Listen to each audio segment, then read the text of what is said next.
یہ عبداللہ ابن ابی نے یہ بات کی تھی ایک غزوے سے واپسی پہ، ایک انصار اور غریب مہاجر کا جھگڑا ہوا، اس کانٹیکسٹ میں بخاری میں حدیث موجود ہے۔ تو وہ اس مہاجر نے غصے میں اس انصار کو مارا، تو اب منافقین کو تو یہ موقع چاہیے تھے، انہوں نے کہا کہ جی وہ نسلی تعصب بھڑکانے کی کوشش کی۔ منافقین چونکہ مدینہ کے تھے اور انصار بھی مدینہ کے تھے، ان کا دیکھو نا، ہماری بلی ہمیں میوں، ہمارے ٹکڑوں پہ پلنے والے، اور آج یہ حالت ہے، یہ ہمیں مار رہے ہیں، تو اب ہم مدینہ جائیں گے نا تو ہم وہاں سے ان ذلیلوں کو باہر نکالیں گے۔ اب وہ ذلیل ان کو کہہ رہے تھے، نبی علیہ السلام کو، صحابہ کو، یہ تو کلمات کفر ہے۔ کہنے والا کون؟ عبداللہ ابن ابی، لیکن اوپر سے کلمہ پڑھا ہے اور آ رہے جہاد سے واپس ہیں، جہاد کر کے آ رہے ہیں۔ یہ کلمات سیدنا زید ابن ارقم نے سن لی، انہوں نے نبی علیہ السلام کو آ کے بتایا کہ یہ بکواس کی ہے عبداللہ ابن ابی نے، آج تو اس کی منافقت کھل کے سامنے آ گئی۔ حضرت عمر فاروق رضی اللہ عنہ نے کہا یا رسول اللہ اجازت دیں، اس کا میں گلا کاٹ دوں۔ آپ فرمایا چھوڑ دو، ورنہ لوگ کہیں گے یہ اپنے اصحاب کو قتل کرواتا ہے۔ عبداللہ ابن ابی کو بھی نبی علیہ السلام نے صحابی کہا ہے قانوناً، کلمہ گو تو تھا۔ آپ کے مولوی جو ہے نا کلمہ گو، دوسرے فرقے کے لوگوں کو مسلمان ماننے کے لیے تیار نہیں ہے۔ یہ صرف فرق دیکھ لیں آپ، یہ میں آپ کو کمپیریزن کروا رہا ہوں۔ اور نبی علیہ السلام کلمے کا اتنا احترام کر رہے ہیں کہ صراحتاً گستاخیاں دیکھ کے بھی صرف ظاہری کلمے کا احترام کر رہے ہیں، اور یہاں پہ مولوی آپ کو خود سے پہلے گستاخ رسول ڈکلیئر کرتے ہیں، پھر آپ کے کفر کے فتوے چڑھاتے ہیں، پھر آپ کے قتل کے فتوے جاری کرتے ہیں۔ تو زید ابن ارقم کو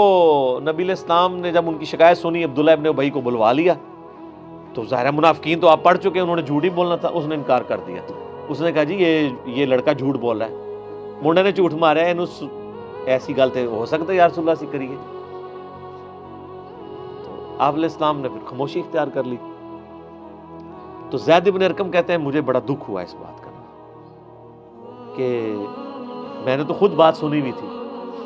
اور حتیٰ کہ یہ حالت ہوگی کہ صحابہ کرام میں بھی چیمہ گوئی شروع ہوگی کہ یہ جو ہے لڑکا ہے نا منڈا کھنڈا، یہ لڑائی کرواؤ سی کولوں ہی گال بنا کے، کیونکہ نبی علیہ السلام نے بہانہ جو قبول کر لیا اس کا، اب کوئی مطلب وہ ویڈیو ریکارڈنگ تو ہے نہیں تھی، اور علم غیب تو ہے ہی نہیں تھا نا، وہ تو بعد میں پیدا ہوا ہے نا۔ سر علم غیب کے جو جعلی عقیدہ ہے جو بنایا ہوا ہے، ایک تو وہ ہے جو اللہ وحی کے ذریعے بتائے، وہ تو ٹھیک ہے،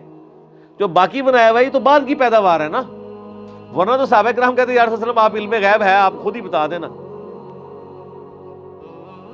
تو پھر حضرت زید ابن ارقم اتنے پریشان ہوئے اور پھر اللہ سے دعائیں کر رہے ہیں کہ یا اللہ تو ہی اپنے نبی کو خبر دے دے۔ تو صحیح بخاری میں آتا ہے کہ یہ پھر آیات نازل ہو گئی کہ انہوں نے یہ بات کی ہے، اور سیم وہ جملہ جو عبداللہ ابن ابی نے بولا تھا نا، تو وہ یہی بولا تھا لَإِن رَجَعْنَا إِلَى الْمَدِينَةِ لَيُخْرِجَنَّ الْأَعَزُّ مِنْهَا الْأَذَلَّ۔ پھر تو ظاہر قرآن بچنا تھا، لیکن نبی اسلام فرمایا چھوڑو، درگزر کرو۔ ظاہری طور پہ تو کلمہ پڑھتے ہیں، لیکن زید ابن ارقم جو ہے نا، ان کو ایک تسلی مل گئی کہ اللہ تعالیٰ نے ان کی گواہی دی ہے۔ سر قیامت تک جب یہ آیات پڑھی جائیں گی تو کس کا ذکر ہوگا؟ زید ابن ارقم کا، سابقون الاولون میں سے، جن کا دار ارقم تھا، جس طرح ہماری اکیڈمی دار ارقم ہے۔ کیونکہ نبی علیہ السلام کو تو بیت اللہ شریف میں دعوت و تبلیغ کا کام نہیں کرنے دیتے تھے نا، وہ تو آپ نے گھر دار ارقم، اسی کے اوپر وہ جماعت اسلامی انہوں نے اسکول بھی بنائے ہوئے ہیں دار ارقم، کہ نبی علیہ السلام کا وہ ایک اکیڈمی تھی جس میں آپ لوگوں کو تعلیم دیا کرتے تھے۔ اور یہ یعنی سینئر صحابہ میں سے، ایک تو شروع میں مسلمان ہوئے اور آخر میں فوت ہونے والے مسلمانوں میں سے۔ غدیر خم کی حدیث بھی سر زید ابن ارقم نے روایت کی ہے، صحیح مسلم کی، قرآن اور اہل بیت۔ اور جو جامعہ ترمذی میں حدیث ہے کہ پہلا شخص جو اسلام لایا وہ علی ابن ابی طالب ہے، وہ اس حدیث کے راوی بھی زید ابن ارقم ہے۔ ٹھیک ہو گیا۔ اور پھر جنگ صفین کے موقع پہ جب مولا علی نے صحابہ کرام کو کھڑے کر کے غدیر خم کی حدیث سنائی، اور پھر کہا کہ نبی علیہ السلام نے یہ بھی فرمایا تھا کہ من کنت مولا فہذا علی مولا، تو 24 صحابہ نے وہاں گواہی دی۔ تو ایک بندہ کہتا ہے کہ میں وہاں سے اٹھا، اور وہ بندہ اٹھنے والا خود ابو طفیل عامر بن واصلہ صحابی تھے، جو سب سے آخر میں فوت ہوئے 110 ہجری میں۔ یہ صحابی، ان کے بعد دنیا میں کوئی صحابی نہیں تھا، یہ 100 سال حضور کے بعد زندہ رہے۔ ابو طفیل عامر بن واثلہ حضرت علی کے شیعہ میں سے تھے، جنگ جمل صفین نہروان میں بھی رہے اور اس جنگوں کے بھی تقریباً 60-70 سال کے بعد فوت ہوئے ہیں، اور ان کی حدیثیں نبی علیہ السلام سے بھی ہیں اور حضرت علی علیہ السلام سے بھی ہیں، یعنی ڈائریکٹ، چونکہ یہ کہتے ہیں میں بہت چھوٹا تھا جب میں نے نبی علیہ السلام کو دیکھا تھا، 7-8 سال کا۔ تو ابو طفیل بن عامر بن واثلہ کہتے ہیں میں یعنی اٹھا، یہ میں نے سارے کربلا ریسرچ پیپر میں ڈالی ہوئی حدیثیں، سنن نسائی الکبریٰ سے، مسند احمد سے، ابن ابی عاصم کی کتاب السنہ سے۔ تو کہتے ہیں جب میں نے حضرت علی کے بارے میں یہ سنا نا، من کنت مولا فہذا علی مولا، تو غدیر خم پہ تو مطلب یہ موجود نہیں تھے ابو طفیل، تو کہتے ہیں میں وہاں سے اٹھا، میرے دل میں کچھ کلک تھا، تو میں نا زید بن ارقم کے پاس آیا کہ آپ سینئر صحابی ہیں، آپ بتائیں کیا نبی علیہ السلام نے یہ فرمایا تھا؟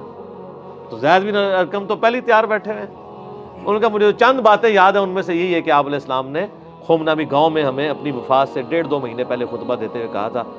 اپنے بعد 2 بھاری چیزیں چھوڑ کے جا رہا ہوں، ان میں سے پہلی چیز اللہ کی کتاب ہے، اس میں ہدایت ہے، اس میں نور ہے، اس کو پکڑو، اپنا تعلق اس کے ساتھ مضبوط کرو، اللہ کی کتاب اللہ کی رسی ہے، جو اسے پکڑے گا ہدایت پہ ہوگا، جو چھوڑ دے گا گمراہ ہو جائے گا۔ دوسری بھاری چیز میرے اہل بیت ہیں، اور میں تمہیں اللہ کا خوف دلاتا ہوں اہل بیت کے معاملے میں، 3 دفعہ فرمایا تھا۔ اور پھر آپ علیہ السلام نے مولا علی کا ہاتھ وہاں پہ پکڑ کے صحابہ میں یوں بلند کیا اور کہا من کنت مولا فہذا علی مولا، جس کا مولا میں اس کا مولا علی، اے اللہ اس سے محبت رکھ جو علی سے محبت رکھے، اس سے دشمنی رکھ جو علی سے دشمنی رکھے۔ تو یہ ہے زید بن ارقم۔ مزید کچھ عرض کر دیں زید بن ارقم کے بارے میں؟ اسی حدیث کے کانٹیکسٹ میں نا جو میں بتا رہا ہوں، امام بخاری نا اسی سورت المنافقون کی آیت نمبر 8 جو ہم پڑھ رہے ہیں، اس کے کانٹیکسٹ میں یہ پوری حدیث لے کے آئے ہیں کہ زید بن ارقم نے وہ عبداللہ ابن ابی کی بات سن لی تھی، نبی علیہ السلام کو بتایا تو عبداللہ ابن ابی نے جھوٹی قسم کھا لی، پھر آیات نازل ہوئی۔ پھر امام بخاری ساتھ ایک اور حدیث لے کے آئے ہیں، اس میں الفاظ ہیں کہ جب واقعہ ہرہ ہوا، یعنی یزید نے چڑھائی کر کے مدینہ شریف کو پامال کیا، کئی صحابہ اور تابعین کو قتل کیا، ان کی عورتوں کے ساتھ برائی والا معاملہ ہوا جو کچھ، کیونکہ شہادت حسین علیہ السلام کے بعد اہل مدینہ نے یزید کی بیعت توڑ دی تھی کہ اب تو کوئی جواز ہی نہیں رہا کہ تم نے یعنی نواسہ رسول کو قتل کر دیا ان کے ساتھیوں کو کہ ہم تمہیں امیر المومنین مانیں۔ پھر یزید نے فوج بھیجی تاکہ اہل مدینہ کو دوبارہ بیعت پہ وعدہ کیا جائے، نہیں تو ان کو قتل کیا جائے، اور وہی ہوا، وہ بیعت تو نہیں کی، تو اس نے مدینہ 3 دن کے لیے حلال کیا اپنی فوجوں پہ، انہوں نے جس طرح ظلم کیا، واقعہ ہرہ۔ تو بخاری میں وہ حدیث اسی موقع پہ ہے کہ واقعہ ہرہ کے موقع پر انس ابن مالک کہتے ہیں کہ میں بڑا غمگین تھا۔ انس ابن مالک کون؟ 93 ہجری میں فوت ہوئے ہیں، نبی علیہ السلام کے بعد 82 سال زندہ رہے اور 10 سال حضور کو وضو کروانے والے، حضور کے بچوں کی جگہ، انس ابن مالک۔ تو انس ابن مالک کہتے ہیں میں بڑا غمگین تھا کہ اتنے مدینہ شریف میں قتل و غارت کروایا ہے یزید نے، تو میں بڑا غمگین تھا، تو مجھے زید ابن ارقم نے ایک خط لکھا، ہائے ہائے ہائے، اور اس خط میں انہوں نے لکھا کہ انس ابن مالک آپ کو غمگین ہونے کی ضرورت نہیں ہے، کیا ہمیں حضور نے پہلے نہیں بتایا تھا کہ ہمارے انصار مدینہ کے ساتھ یہ ظلم ہوں گے؟ اور کیا نبی علیہ السلام نے یہ نہیں کہا تھا کہ اے اللہ انصار پہ رحم فرما، ان کی اولاد پہ رحم فرما؟ ہمیں تو حضور کی دعاؤں کا حصہ ملا ہوا ہے، انہوں نے اگر ہمارے ساتھ ظلم بھی کیا ہے دنیاوی طور پہ، یعنی اسلام کو غلبہ دلانے والے تو انصار تھے، آج آل امیہ اگر قابض ہو گئی ہے اور انصار کو بیک فٹ پہ کر دیا ہے تو کیا ہوا؟ ہمیں رسول اللہ کی دعائیں ملیں گی۔ تو آپ کو انس ابن مالک یاد نہیں ہے کہ حضور نے ہمارے لیے دعائیں کی ہوئی ہیں؟ تو وہ جب خط انس ابن مالک نے پڑھا نا اور اپنے ساتھیوں کو پڑھ کے سنایا کہ دیکھو مجھے زید ابن ارقم نے خط لکھا ہے تسلی کا، تو پھر انس ابن مالک نے کہا کہ جانتے ہو یہ زید ابن ارقم کون ہے؟ ہائے ہائے ہائے ہائے، یہ وہی ہے جس کے بارے میں قرآن میں آیت نازل ہوئی تھی، یقولون لئن رجعنا الى المدینۃ لیخرجن الاعز منها الاذل۔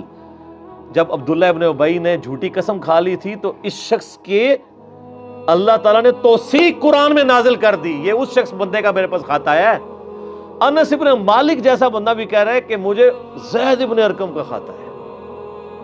حالانکہ انس ابن مالک خود کتنی بڑی شخصیت ہے، سبحان اللہ۔